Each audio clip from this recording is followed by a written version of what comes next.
All right, hello everybody, and welcome back to the Stronger Than Steel podcast. And as is always the case, whenever the Pittsburgh Steelers are playing the Cleveland Browns, we always appreciate having on our special guest today, Jon Goehring. Welcome back to the show, Jon. It's great to have you on talking Steelers and Browns for the first time in 2021.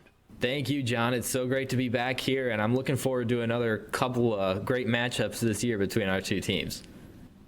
And obviously, the two teams played in a memorable playoff game that you and I got to watch in person. Certainly an interesting way for the Browns to win their first playoff game in 27 years.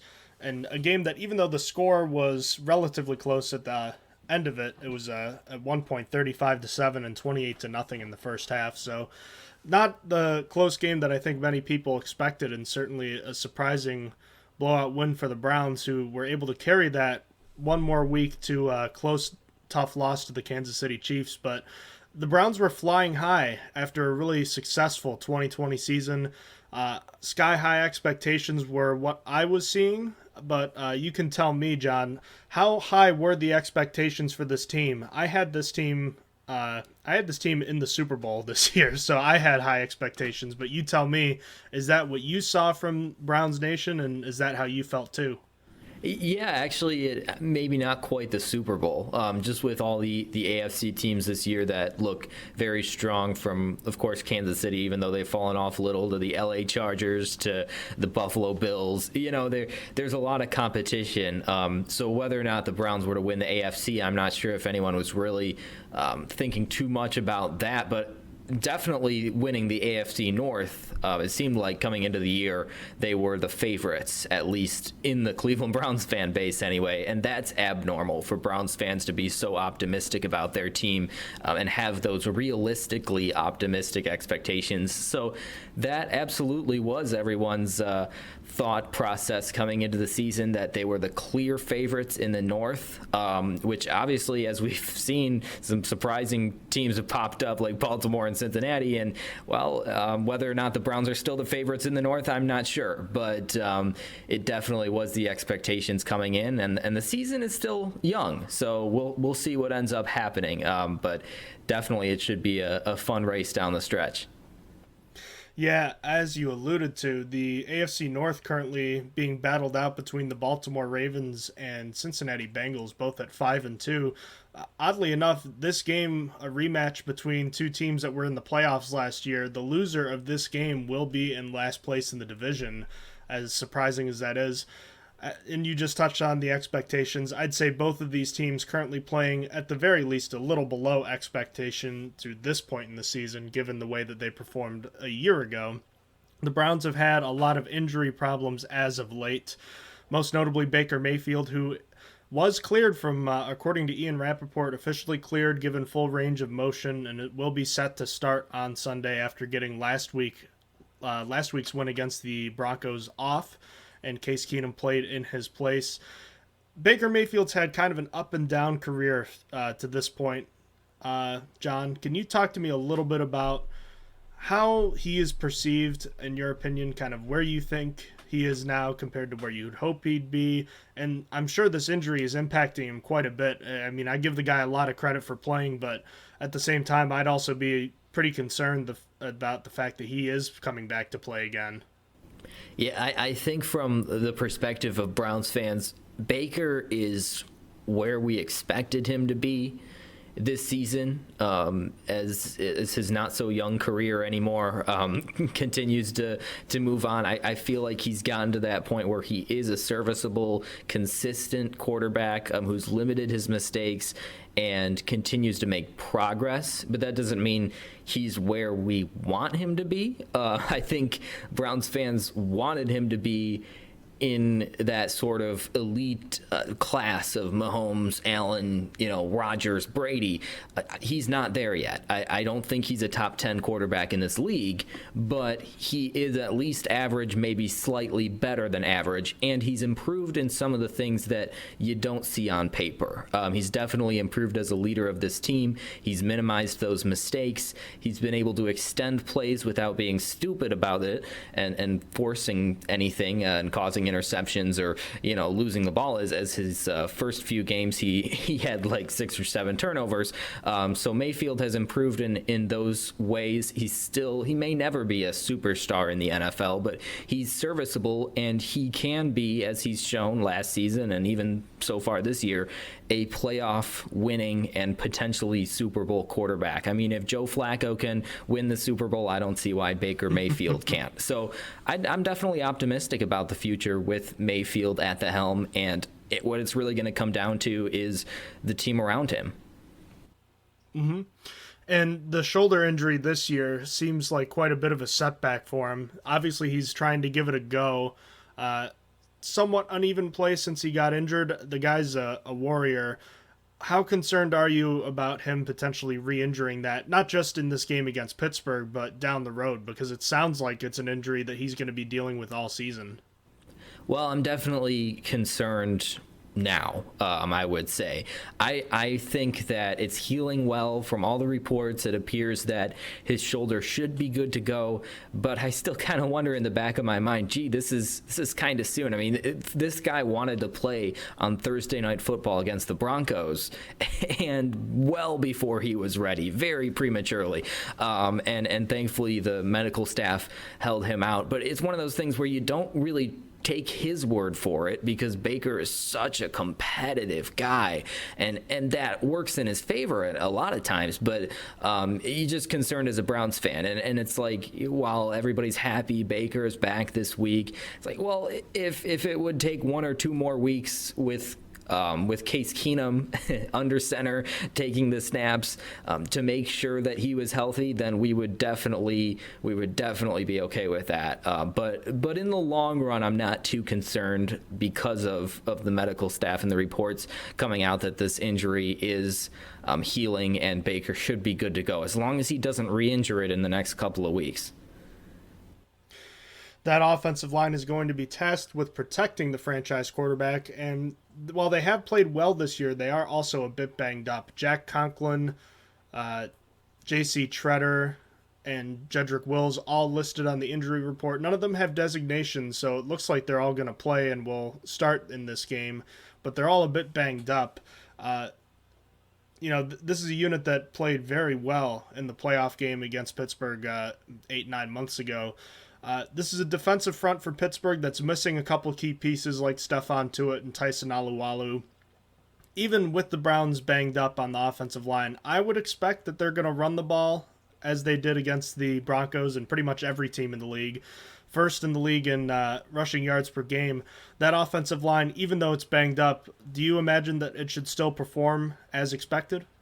I think it will perform as expected, simply because this line's strength is run blocking. As you said, the top rushing offensive line in the league, and potentially one of the better lines as a whole. The only concern I do have with the injuries you just stated, I mean, Jedrick Wills out of Alabama, he's in his second year now, and he's at left tackle, and there's no real left tackle behind him. The team would need to send another lineman into that position where it wouldn't be their natural position. And then on the right side of the line, obviously Conklin's been around for a while. The concerns over his health. Behind him is James Hudson III, who's a rookie. So the depth may be an issue on that line, and that could be a concern down the road. But as you said, none of these linemen who are listed as injured this week have a designation. It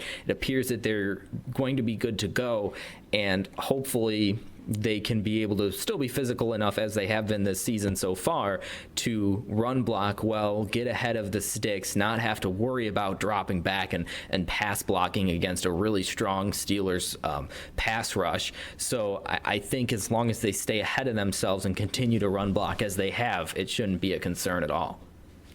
Man, that is interesting. I forgot for a second that Chris Hubbard is out for the year, and you get, like you just said, you guys are one injury away from kind of pining for him. Now, not exactly pining, but you know what I mean. He is an experienced backup at least. On the ground, this has been the two-headed monster of Kareem Hunt and Nick Chubb. Obviously, Kareem Hunt will not play in this game as he's on injured reserve. Nick Chubb expected to play, and actually, I'm checking the injury report right now. He was a full participant today and will return, so at least a steady dose of Nick Chubb. And of course, last Thursday night's hero, Dearness Johnson, longtime fans of the old Alliance of American Football as I was familiar with Dearness Johnson in his days with the Orlando Apollos. Very happy to see his performance last Thursday night and see him break out.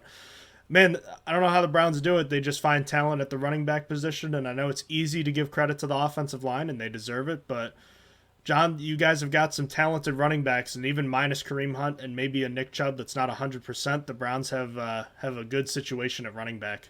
Well, you knew how confident the coaching staff was in Dearness Johnson heading into the game last week, and of course the offensive line, based on how many carries they gave him, and based on the fact that they kept it on the ground, even with an experienced, yes, a backup quarterback, but an experienced quarterback in Keenum under center. So I really am confident about that, and a lot of that, as you said, is the O-line. But no matter which back you put back there, it seems like in a Browns uniform, they're going to do some great things. I believe Chubb will be on a pitch count of sorts this week, obviously being the first week that he's back from injury, but expect to see another heavy dose of Dearness Johnson, and what a story he is, from a fisherman on the shores of Florida to now being an NFL back and being a really good one at that. I feel like he wouldn't be the third back on the majority of NFL teams, put it that way, but expect a heavy dose from him, and then expect some two-back sets where Chubb is blocking and maybe Johnson goes out for a screen pass as well. So there's a lot of playbook variety that can be opened up thanks to the three talented running backs that this team has, and the flexibility of the offensive line to be able to be versatile, run, pass, short screen play. They're in really good shape as long as they can stay healthy. And part of that might be even done out of necessity because of the injuries to guys like Odell Beckham Jr., who's questionable. Jarvis Landry, who, as far as I understand, will play. Yes, he will play, but has been dealing with a knee injury lately. And of course, Donovan Peoples-Jones, the second-year wide receiver out of Michigan, is out of this game. With all the question marks and banged up receivers that your team has, they do have a deep complement of running backs, as we alluded to, but also tight ends. They have three, in my opinion, startable tight ends in Harrison Bryant, David Njoku, and of course Austin Hooper. So even though the receivers might be a bit lacking in this game, I would expect the Browns to continue to go heavy like they did in the playoff game, and not necessarily bunch it up, but these tight ends are a threat. And if I'm the Steelers defense, I'm trying to hyper focus on them. But do you think that with the injuries at receiver that they kind of try to rely on the strength of the tight end room? Absolutely. And this is a very strong tight end room. And just as a side note, you had to remind me that Peoples-Jones is a University of Michigan alum. I was just starting to forgive him for that. And, you reminded me. But regardless, it is hard without him, especially people forget him. People forget that Jarvis Landry is still a really, really talented receiver in this league. And, of course, Beckham as well. Landry will play. He'll be on another one of those pitch counts, I assume. I don't know if he's quite back to 100% yet. It did feel really good to have him back last week and just make a couple of catches, and how elusive he is and slippery he can be to a defense. That's really an exciting thing when Jarvis Landry gets out in space. But like you were saying, with these injuries, you do have to rely on this tight end room. It's a good thing it's a good tight end room. Austin Hooper and David Njoku, and even Harrison Bryant has played pretty well at tight end for this team. And that's what gives me confidence in the red zone, because a big difference in football, obviously, 3 points versus 7 points. And when the Browns get down to the goal line, not only do they have the powerful three-headed now rushing attack, they also have tight ends who can make plays off of play action passes, and that makes a big difference. They will have to continue to rely on those tight ends for receiving purposes and for blocking purposes against a really strong Pittsburgh defense. As you know, they're just strong every year. So I'm excited about the opportunity these tight ends are going to get this week. John, everyone's talking about Odell Beckham Jr. and Baker Mayfield. Everyone's pointing out Baker Mayfield has better numbers when OBJ isn't in the lineup. As much as that, I think that gets over talked about. People discuss it too much just because it's something to talk about.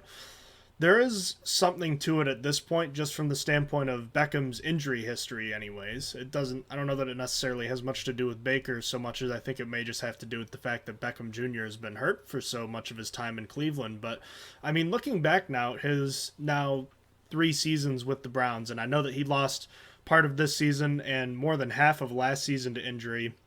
He's played a total of here? He played 16 games a full season his first year and has only played in 12 games since then. In that time, he scored just 7 touchdowns and hasn't had I believe his long reception in the last 2 years, yes, is just 43 yards.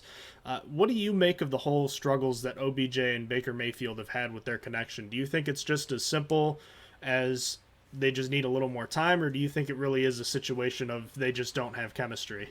I am starting to believe that it is the latter, and that there is something missing between these two and on the field. I think when people start spreading rumors about whether they're getting along off the field, whether there's egos colliding, all that kind of thing, there's really no evidence of that. And I think it can be as simple as having, I don't want to say too many weapons, because you can never really have too many weapons, but how overwhelming is that as a quarterback? If you put yourself in Baker Mayfield's shoes, I got to make sure I feed that ego, I got to make sure I feed that ego, and it's not that they have, it's not like Baker and OBJ have beef, they just haven't found that chemistry yet, and now that, Leafs played almost 30 games together, I'm not sure if they ever will. And you talk about the stats with Baker having better numbers without Beckham, and I think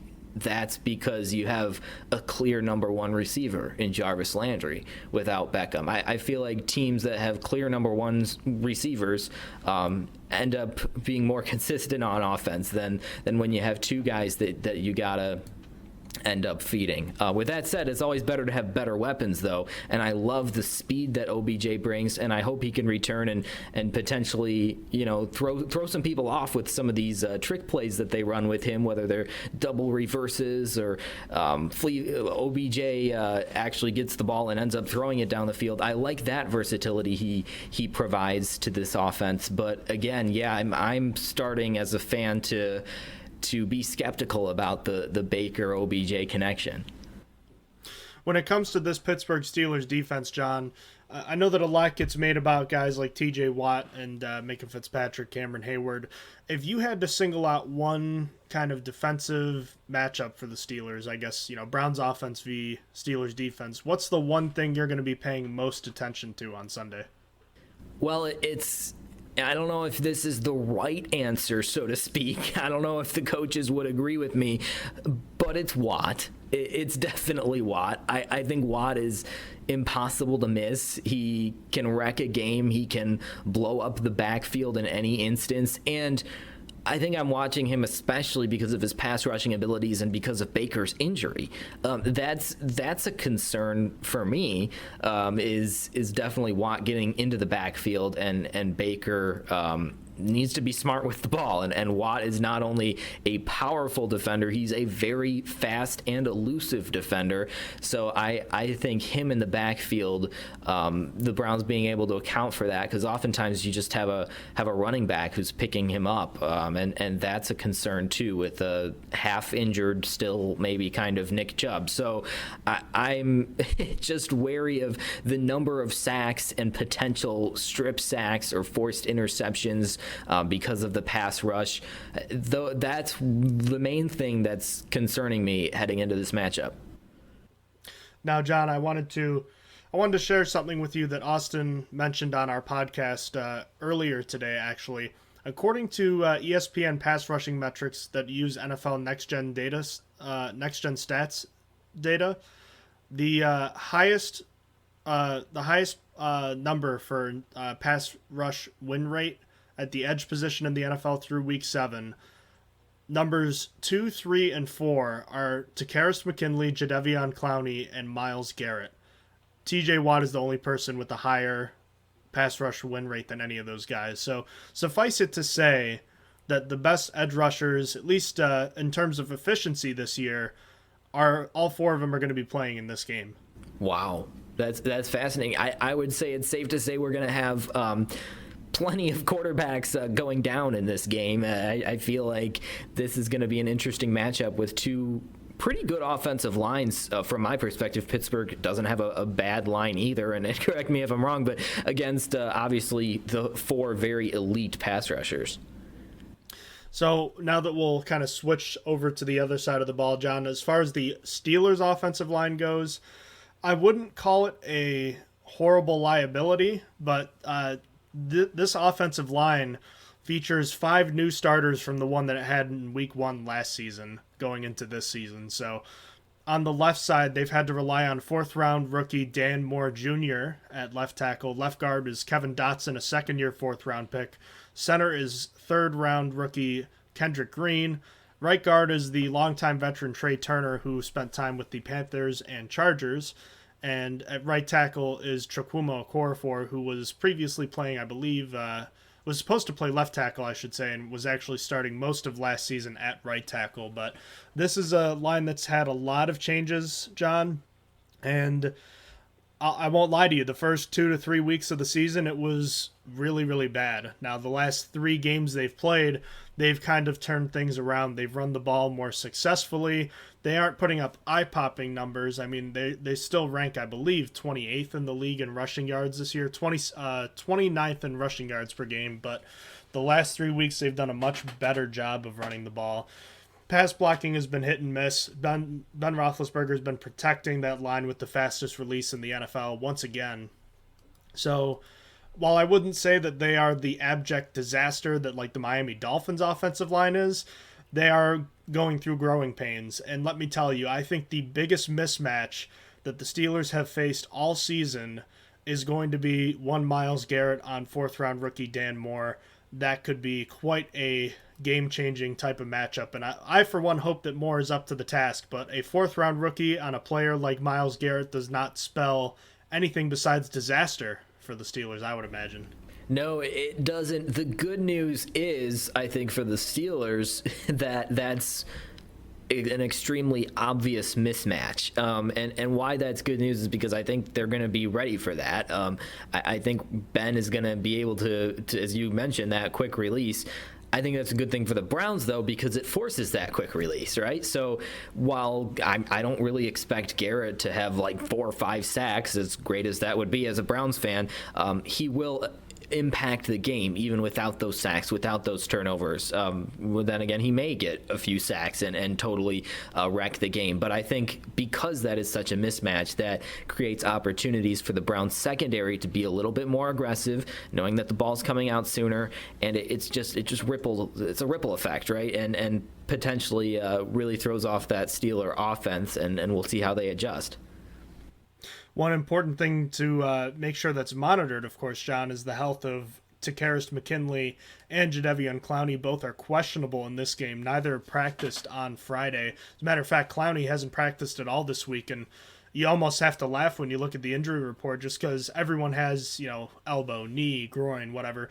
This poor man has ankle, groin, and knee. The guy needs a break. I mean, my goodness. But I would think that assuming neither of those guys play, do you think the Browns are going to be apt to send a little more pressure his way, or do you think that knowing how quick the release is coming, they're probably still going to try to sit back and make sure to try to cover the quick game? I think they are going to make sure to try to cover that quick game a little bit. Knowing the makeup of the Steelers' offense, I think, and how they've normally played, I think that's the safest approach. But we'll see.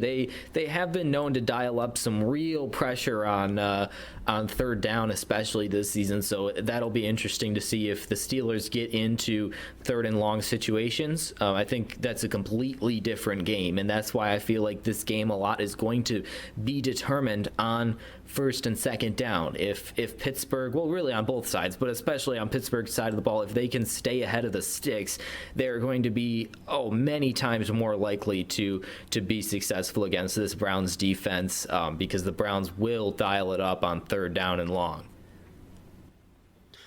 An interesting disparity here with the Browns. They have pretty good numbers defensively across the board, but they have had interesting games this year where they've had some games where they've given up, 7 points. I believe they gave up just 21 to the Texans. They've had some lower scoring games. The Denver game where they just gave up 14, and then there have been other games where they gave up 47 to the Chargers, 37 to the Cardinals. I'm a little confused by it, John, to be honest with you. I know that they invested a ton in their secondary with high draft picks like Grant Delpit, Greedy Williams. The first round rookie this year. I'm blanking on his name. Greg Newsome.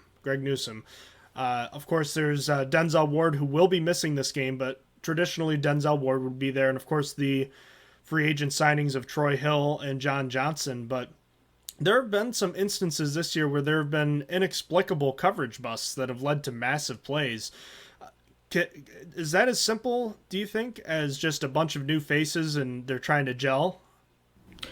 I think for the most part, yes. That Chargers game that you spoke of, LA scored 47 points in that game. I didn't watch that game, so I think that was probably one of the issues. But no, for real though, this defense has been inconsistent with their final, absolutely, with their last couple of games.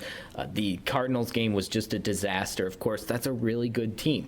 That's what is a good thing to me, is that they haven't given up this huge lopsided number to any bad teams. They played great against the teams that they should play great against, the Bears, the Texans, the Broncos last week, and, well, against prolific offenses with heavy passing attacks especially, this team has struggled a little bit. And that Chargers game, they really exposed the inexperience of that secondary. Now, without Ward this week, certainly others can step up and make a big impact as Ward does week in and week out, but that is a bit of concern, especially a penalty-ridden and prone secondary, and an inexperienced one overall, and a secondary that also struggles at times to tackle. Of course, isn't that kind of all NFL secondaries now? So it should be interesting to see if the Steelers can take advantage with their passing attack. I would guess that they will hit a couple of big plays down the field, but it's just the landscape of the NFL today. Every week is different. Inconsistency is really natural for a lot of teams, and you don't like to see it when it's your team getting shredded through the air, but secondaries do have weeks where they just can't catch a break. This team had a bit of a lackluster linebacker group in the last couple of years. They addressed that by drafting Jeremiah Owusu-Karamoah from Notre Dame in the second round, I believe, this past year. He is on injured reserve, but by all accounts, I'm just asking on a personal level because I'd like to know. It sounds like this guy is an awesome football player, and he's been a big loss for the middle of the defense. It sounds like it. Then again, we wouldn't necessarily know. You nailed his name, by the way. I'm not even going to try. That was phenomenal. But I think this linebackers group has stepped up in his absence, and I love it. Taki has played phenomenal. Mac Wilson from Alabama, another good player. And they've done what they needed to do. They've been serviceable. They've rushed the passer when they've needed to. They've dropped back in coverage. They've made tackles. They haven't done anything to really hurt this team, which is good. I'm excited for the talent of the first round draft pick, and we will see what happens when he's able to hit the field. But I'm not worried about the linebacker group because they have been probably one of the most consistent position groups on this team all year, and maybe not consistently amazing, but consistently serviceable, and that's all you can expect. When looking at the Steelers offense, John, can you tell me one sort of matchup, one player that you're going to have kind of circled in this one, a guy that you're going to be paying more attention to, or maybe a guy, I would say a guy that you're scared of, but to be honest with you, I'm not sure anyone on this offense scares you. So you don't have to say that someone does, because I don't know that that's true. Well, yeah, I guess that would be true. Obviously, you have players, you have weapons, you have like a Chase Claypool, right, and a Ray McLeod and well, Deontay Johnson as well. Yeah. So those weapons at receiver, only because of Cleveland's secondary issues recently, I would say, are a potential liability. But what I would say I'm very confident in is the Steelers' rushing offense versus the Browns' rushing defense. But it's just through the air. I would say the Roethlisberger Deontay Johnson connection, especially from way outside, that's one where I feel like his speed could burn the Browns' D and potentially force, if not some big chunk plays, some pass interference penalties, which of course, as we know, really change games. So that's the matchups, and of course, Big Ben throws one heck of a deep ball too. So if they can get himself a little bit of time, he can even buy time with his mobility, somewhat, kind of, not as much as he used to be, but in not some so ways, much these days. Yeah, but he's still a quarterback that's not really afraid to leave the pocket at times and extend plays and hit some big strikes down the field. So that's the biggest concern to me. It's not what the Steelers do on the ground. It's their potential to really excel through the air and burn the Browns on some deep plays, because I don't think the Steelers can really drive on this Browns defense. I think they're going to have to hit some chunks because moving the sticks against the Browns defense, where the Browns are very capable of forcing some negative plays, is going to be a very hard thing to stay ahead of the sticks. So they're going to need some chunks. Definitely agree with you as far as the chunk plays go. I mean, I think they might be able to run somewhat successfully, but to be honest with you, the Browns have done a good job defending the run this year. And man,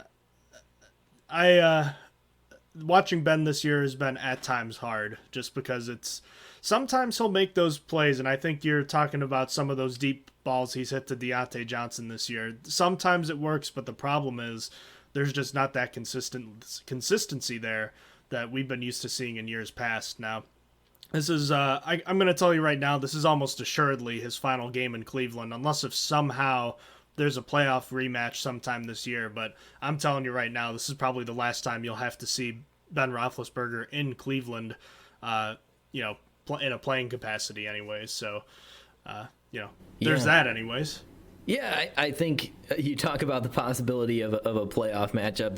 That's very difficult to imagine, and that would be great. I would love if that would happen. Another Pittsburgh-Cleveland playoff game would be fun. I would love it if Cleveland would make the playoffs again. There's no guarantee of that by any means, but the AFC is just so strong this year, and that means that the Browns would have to win the division, and the Steelers would have to take a wild card. So with all the talent in the AFC right now, from Indy, Tennessee, LA, Kansas City, and then of course Buffalo in the East, and then of course Baltimore and Cincinnati. I mean, in our own division. So that's difficult. But boy, it's been a heck of a ride for Ben, and he will continue to give me nightmares, because every time he comes into Cleveland, I will only remember a couple of instances where we've been able to get out of that game victorious here in Cleveland. So I'm definitely not necessarily heartbroken to see him go, but much respect for him, though. He's a surefire Hall of Famer and just a great quarterback, and not a bad person either. Well, thank you for saying that, John. He is lifetime 11-2-1 in Cleveland, so maybe the Browns will send him out 11-3-1. I'm sure is the hope there, but I know that there's still a little time before the game, but if you feel obligated to, we'd love to hear a final score prediction in this one and kind of how you think it's going to play out.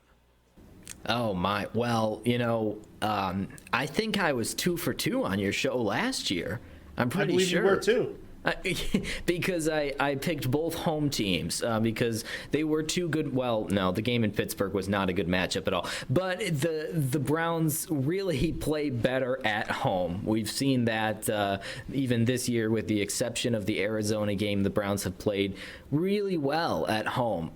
And defensively, that's going to make a big difference against a Steeler offense that, has its development is continuing to go on, put it that way, as we've talked about already. I like the experience of the Browns defense and the ability to potentially really expose that offensive line this week and make it challenging for them. And then if the Browns can continue to manufacture offense on the ground, stay ahead of those sticks, that's huge too. Steelers will hit some big plays. I think they will. Ben always plays well in Cleveland. I think he will be able to have a highlight or two to Johnson, to one of those receivers. So the Steelers will get some points. I'm just confident, though, that the Browns are going to end up being better at the end of the day behind the home crowd with everything on the line. I don't think Mayfield will have a great game. I think he's going to kind of struggle on his way back, but they're going to rely on that rushing attack and that defense to get it done. I'll say the final is 27-20. Oh, that was really close to mine. I went 27-21 Browns. Whoa. Okay, we didn't even talk before. That's really crazy. No. Yeah. Wow. Insane. Well, thank you, John. I really appreciate it. Is there anything you want to plug? Because I happened to go on Twitter and I saw something you just tweeted. So if you want, you're certainly welcome to talk about that for a minute if you want. Well, Jon Goehring Voiceovers is my company, so I've been working in audio production with various radio stations, with other companies, producing commercials for small businesses and all sorts of stuff like that. You can check out JonathanGoehring.com if you're interested at all in hearing some of the audio production that I've done. And it's amazing, John. We went to college together and we got to do some really fun things at the college radio station, and that experience, along with other experiences, have kind of propelled me to a spot where I can be able to do what I love and actually kind of make a living off of it. So I'm really excited to be there in my life, and it's really great, and I appreciate your mentorship while in college and your friendship all along. It's been great. Oh, well, thank you, John. You give me more credit than I deserve, but I am certainly very happy to be your friend, and I was very lucky to have had the opportunity to recruit you to the radio station. It certainly was a good time indeed. And of course, there's more good times to have, but JonathanGoehring.com. We'll make sure that we have that listed in the description of this video and podcast once it's posted. And as always, feel free to give John a shout out on Twitter or support his local business. The Jon Goehring Voiceovers. We're always very appreciative for any feedback you could offer. So, John, thanks again for joining me, and we're looking forward to getting to do this again a few weeks down the road. Always a pleasure to have you on the Stronger Than Steel podcast. It's been great. Thank you so much, John. Enjoy the game this week, and look forward to speaking with you again. Sounds good, buddy. Take care.